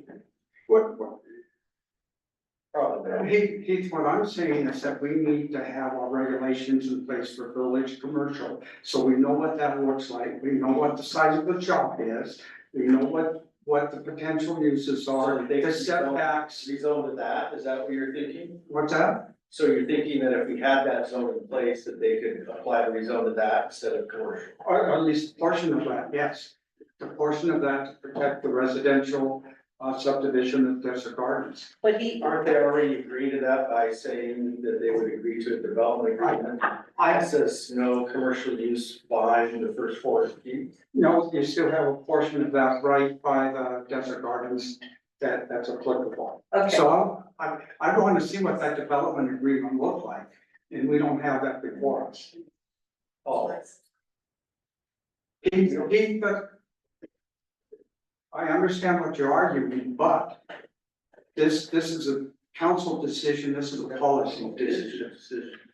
okay, And All right. I'm against it, okay, I'm and sorry. for the that Misty- reasons I previously stated. I'm sorry that Misty has left the room because she has been here longer than Any of us, she's lived here But- longer than any of But us. when, back in the day, when Virgin was being zoned in the first place, I believe that they just went ahead and zoned everything rural residential with the caveat that, well, if we need to do something, we can rezone it at that time. They did not, So- from, according to what Cameron said at the planning commission Okay. meeting, last week, is that, I think it was last week, is that when the zoning map was put in place, and he's lived here his entire life. Exactly. That, there was never a say, we want this here, we want this here, we want this whole plan, we want this here. They did come up with a general plan at one point that said, we think this should be here, this should be here, this should be here. But there was not, when they, according to him, when they did all this across the board Right. rezoning to rural residential, they never expected it to all stay rural residential. That's what Cameron said. Yeah, I understand all that, what I'm looking at is a zone that has commercial uses now. And any of those commercial uses put in there with this approval. But the They would be condition in the that they four- can't be beyond 400 feet. 400 feet. It's gonna be. And that is, I understand that within that 400 feet, and there's a portion of that 400 feet that I disagree. should have commercial uses. Is it just because you're talking about the park that comes around Sheep Ridge Road where? Some of that, and then also on the far east end. Joe, show you. But that's- Talking about the straight line here. But we're at a point you guys are trying to convince me. And we're not gonna convince you, You're not so gonna we might as well. convince me. Okay, right, then we might as well. Can I ask a quick question? Yes, yes. I'm just not wanting sure I understand something. So let's say you concede the 400 feet. Can you make it as part of the agreement that they will not at any time come back to you and try to rezone another portion of it for different use? In other words, you get something in place that legally is binding upon that piece of property for the future, because you're compromising on the 400 feet. That's your trade-off. Well, what we said is there would be two different development agreements. One for the first 400 feet. A second development agreement for the rest of that parcel that's in yellow, that's beyond the 400 feet. So it would be a second agreement that would limit what could be done. And that could be modified, Jared, down the road. You pulled up a, screen share when I was talking to you the other day. Could you show with that pointer roughly what 400 feet looks like? You need the pointer? Yeah, pointer, the Okay. right, I keep putting it so because late. it might be a I little think bit it's a way. different. Well, I know what it is, but. I think we know where it is. We know where it is. It's approximately here. Right. That's why we're back. So it's a tiny little bit, so why don't you show us, and it doesn't matter because Paul's not gonna change his mind, it's just that little bit that's along Sheep Ridge Road. That Well- is, within that 400 foot. The rest of it's not. That's correct. All right. Thank you. Well, I just know the impact that the residents have on a commercial facility, that's like their gas station. And I know you can't put gas stations in commercial anymore at this point, but it's possible that it could change so that a gas station could go or something like that. And I want to say, I understand the saying that you moved here and you saw the land here and the land here, you like it. As I challenge anyone in this town to come and look at what happened around my house and see if there's anyone in town who hasn't been as impacted as me by all the development that happened when we bought our house, and like, look at all this, I am surrounded, and when we bought our house, there was nothing. I am surrounded by development. So I challenge anyone to think that I don't know what it's like to be impacted by development that I don't wanna see right out my kitchen window. I don't like it, but I've made my peace with it. And, I understand, believe me. When we moved here, my husband and I were the only people that lived in that development, that's it, no one else. And look at it now. And so, It was amazing leaving Rio Design the other evening, at 9 o'clock at night, it's dark, and driving down that road to cross the bridge to SR9. It looks like a city. it does. It looks like a city I out look out there. every night, I used to look out, it's pitch dark, Stunning. and I look outside, going, look at all these lights, look Did what you guys happened. ever thought So that's that there what we would be want. that many? No, you don't, but I'm just saying, I'm not saying I want the whole town to look that way, I'm saying, You don't I have am that saying. Huh? You wouldn't have that here. I have the RV park right down the street. I don't think they. You have a heart. You don't think they can, you don't think they can get that? I just as affected. It's not something that just affects one section of town. Well, I, It affects differently in each section of town. And you And can't, any of us who moved here, any ancestors or anyone, could you ever have predicted that there would be 6 million people hitting this highway all year? And it has not slowed down. It's picked up even during the times when everybody's money is tight. It's still going. It is not slowing down. And it is not just people that are hitting the businesses. They're going to Zion. And they're looking for places to stop. And we don't have any development. We need to take advantage of that. We need infrastructure. all we have. Their tax We base. need infrastructure. We want to make this town beautiful and uniquely virgin. Without funds to do so, Crystal. And I do believe I heard you say at the work meeting call, you love to be a grocery store. I would love to see a grocery store in the town. I think we all have our own. And maybe that's what we will get through a development agreement. But when you're approving a change for commercial, that person could put any of the uses in, they could go bankrupt, somebody else could come buy it, and then they could put in different uses, or they could sell it. That's true. So when you approve it with any of those potential uses going in there. Right. And so what you have to look at is the most intense use going where you don't want it to go. Are you all right with that? Then, But isn't that's the case. Isn't that what the development agreement will take care of? Because the development agreement runs with the land. He's saying, But he's I, saying that the standards don't that are have set that yet. now could be anywhere in that 400 feet. Mhm. Then those standards, because it's a commercial section, in the future with different council, different people, that could change. So he's taking a fear of the change happening and making that section turn into more than what it is set at currently. I understand, That's what he's concerned. I understand. And it doesn't, you can't rely on worrying about the fear of the future. We just have to set it up this way and go with what we have. But I'm looking at the zone and I'm looking at the uses that go in there. And any of those uses can be put in there. And so I can't guarantee grocery store is gonna go in there. Right. I can agree, I can work with So you. I'm not approving a zone with the hope that somebody's gonna put in a grocery store. I get it. I've been working with the town since 2015. All of our zones have been fluid. They have not sat still. They change constantly. And it's going to continue to happen. We have to go with what we have and what is best and go with it. But that's my standpoint. I see hear your valid point, and you take that with how you choose. To go on, because I don't think we're gonna change. No, we're not gonna change anyone's minds, so we might as well vote, but I wanna make one more thing clear. That Valerie and Misty and I are all sympathetic to the view that I bought my property expecting this, because we all bought our property expecting with expectations. And all of us have had things happen around us that we didn't wanna see and we still don't like to see. I didn't want to We are go that sympathetic. away. I didn't want, bless Jimmy's heart, it's his property, he really wants with it, but I didn't want him to develop across the street from me. You look at my little corner, I had it made.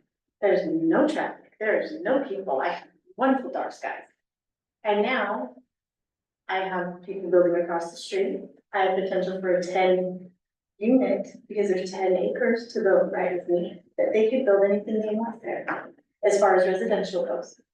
And then they built the RV park. I can't tell you how many people in a daily basis drive down my road with their trailers, get stuck at that fence and have to flip around. That's everyone in this town. So we understand, and it's not because we're not sympathetic, because we're looking at the other logic. I'm not saying you're not sympathetic. Okay. So, Well, and I didn't think you were saying that.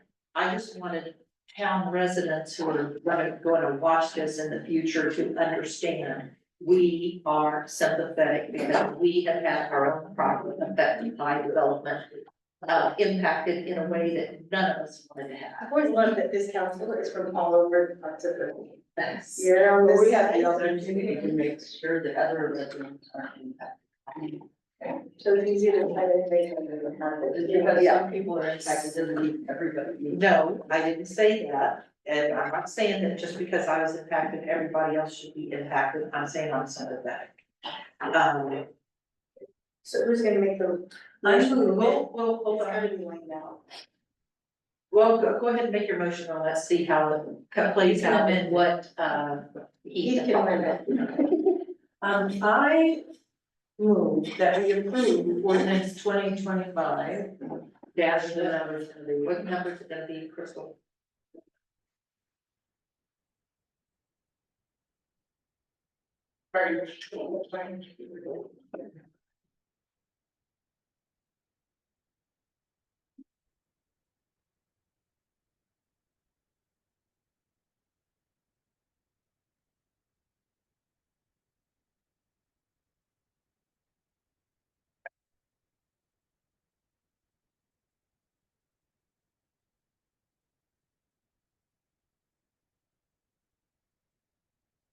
You think we're on? Okay, then let's just say the so. next number, just say the next number. I move that we approve ordinance 2025 the next number.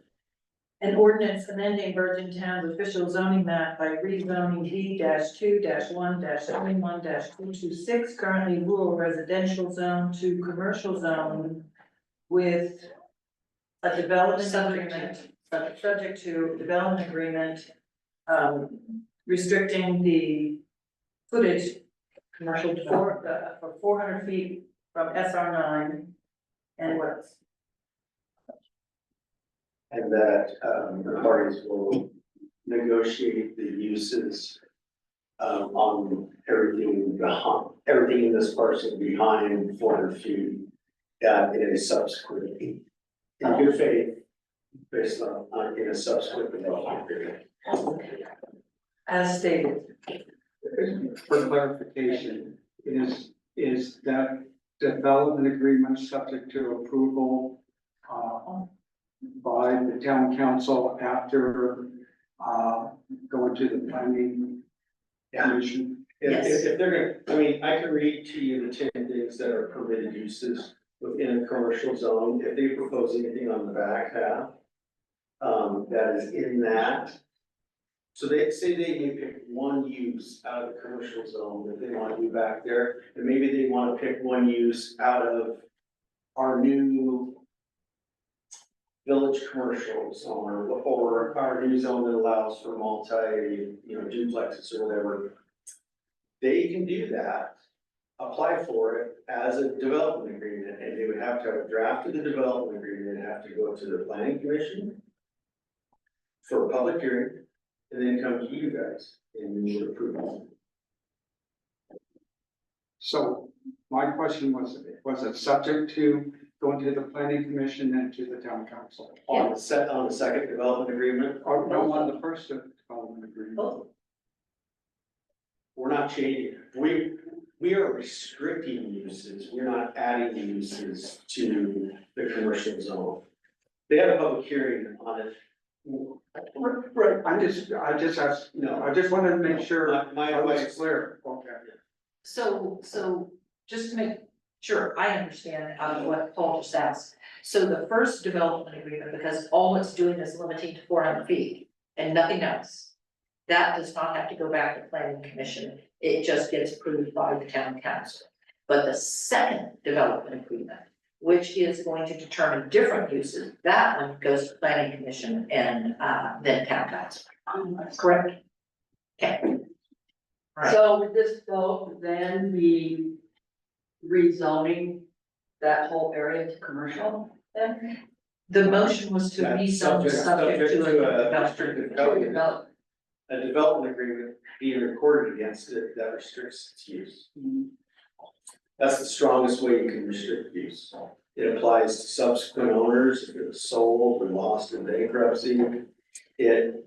So how do we make sure that a future town council will abide by?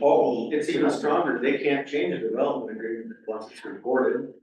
That have Well, before in this town? Exactly. Change a development, No, they violated the development agreement, and there was no enforcement of the development agreement. I'm not gonna go into any detail, but it was, you do or don't. I don't. I'll tell you after the meeting. You can, a future commission, if the landowners agree and the commission agree, they can change the development agreement. Okay, this one was not a change to the development agreement, they just flat out violated it. Yes, Darlene. So, just a point of clarification that I think is important. So just as we are sometimes bound to honor the code, when an application was going, if it was administrative at the time of the application. Is that true of the development agreement? In other words, if other uses were added to the commercial after this development agreement, are they bound to what's in commercial at this time? I just need yes or no. same argument to be made. Or, But it's likely not, it's not forward, usually not forward thinking.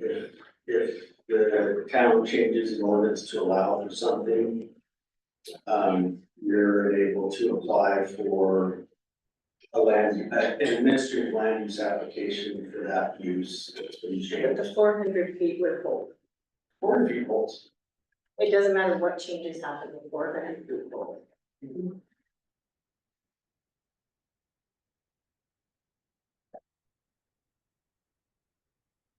So I second Valerie's motion. I was just about to say before you said I made a motion. So to repeat, the motion is to rezone the property in question here, subject to a development agreement that limits commercial development to the first 400 feet of property from the highway or from the right? Right away. From the right of way. And a second development agreement that will determine what uses can be on the property, the rest of the property beyond the 400 feet. Okay. So we can vote. So April, No, Paul, No, Jean, yes, Misty, Yes. Valerie. yes.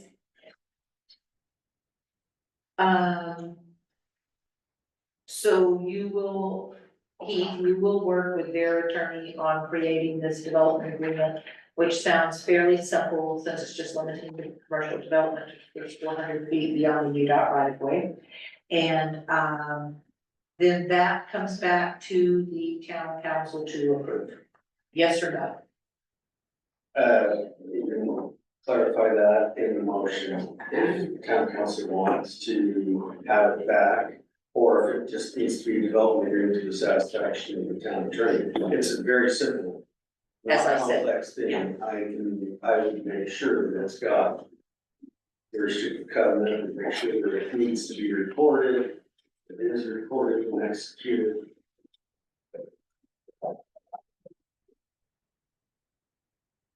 I agree that was not in the motion.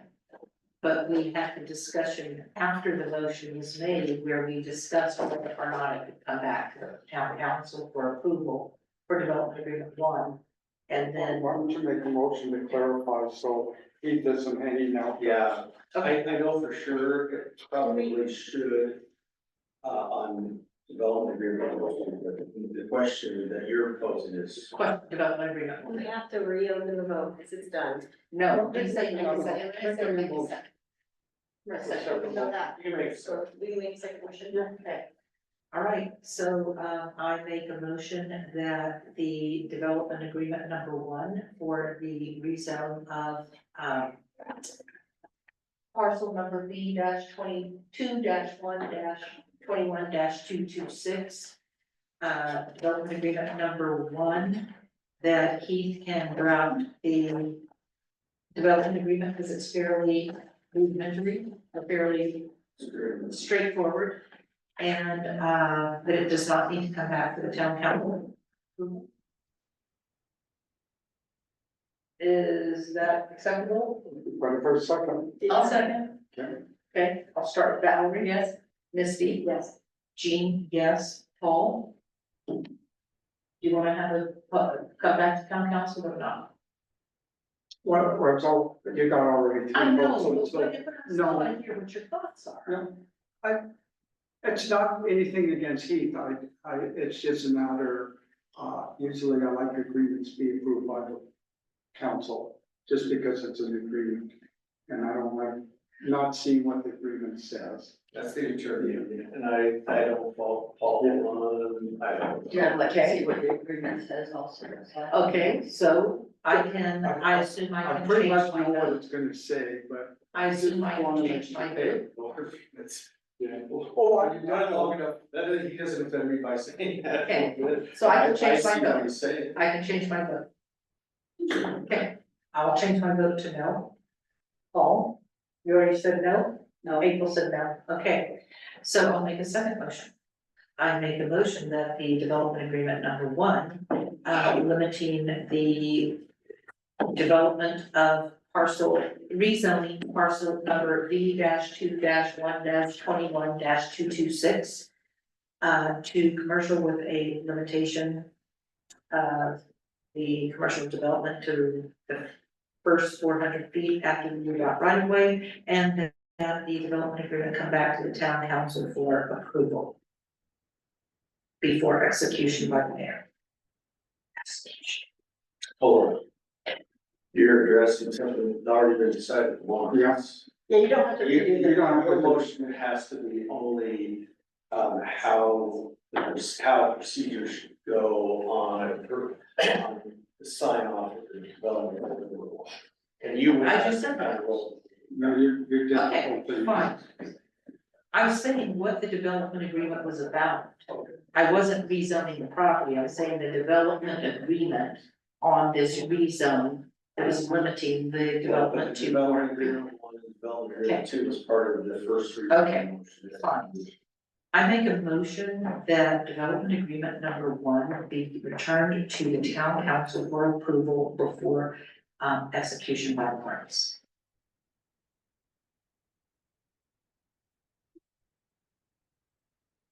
I think there's no second, because it's already been decided. Second, How it was not decided. We voted on. No, we voted to have you write it and not come back to the town council. This is saying it does come back to the town council, it's a different motion. The first one said, we don't have to see it, you can write it, and it goes off, and we voted it down. Now I'm saying that the development agreement comes back to the town council for approval. yeah, so my understanding of the motion that I seconded is that Heath would draft the agreement number 1, but approval will be at the town council. Correct. Once it's drafted. Correct. Because I'm not saying it's not. Let's vote. Okay. Yes. Approval is in the language, it is your agreement, it's not. Yeah. Not. No, it's not the decision underlying. Yeah, it's approval of The underlying decision has been approved, it's just the language of the development agreement. With the lawyer, and he does not like to approve things without seeing what's in writing. And you said it. Okay, That's why it's seconded. okay. Valerie, Yes. Misty, I'm just gonna hold to no, because I voted yes for the first one. okay. I vote yes. Yes. Yes. Okay. Motion passes, finally. Okay, that was a long enough discussion on that topic. The other 2 remaining items that are on the agenda, don't leave, I want to talk to you. I want to talk to Shelley for a minute. What? Fine.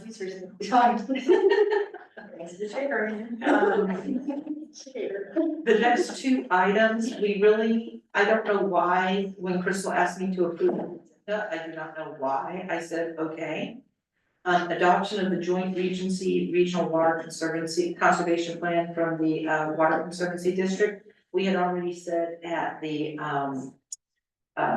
work meeting that we were going to set that for a public hearing in October, so I don't know why I put that on for any further discussion. And then the number 2 ordinances from the planning commission with regard to duplexes.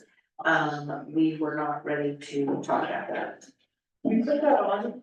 I don't, you put that on, you said, I had something that I needed to talk about, and that's why I put it on. You were gonna put it on. And you were gonna make it as a council comment and said, no, put it on as a discussion, do you remember? Yeah, I remember saying that. And now you can't remember. I remember saying that. Yeah. Okay. Well, so discuss it at our work meeting, correct? We discussed. it. Yeah. Right, we But were- you're but not I'm making saying it that- count. I get it. I'm trying to work on memory. Okay, That's what happens when we get to a certain age. I was trying to work from memory. It's like when you walk in a room. Remember. oh my Don't God. remember at 3 o'clock in the morning. Okay, motion to adjourn. Second. I was asking for a motion to adjourn. Oh, I said, I'll give you a motion to adjourn. oh, second. I thought you were motioning. All in favor? Yes. Yeah. Yeah, no, I was asking something. We're good. Okay, so I'm gonna talk to Shelley, but,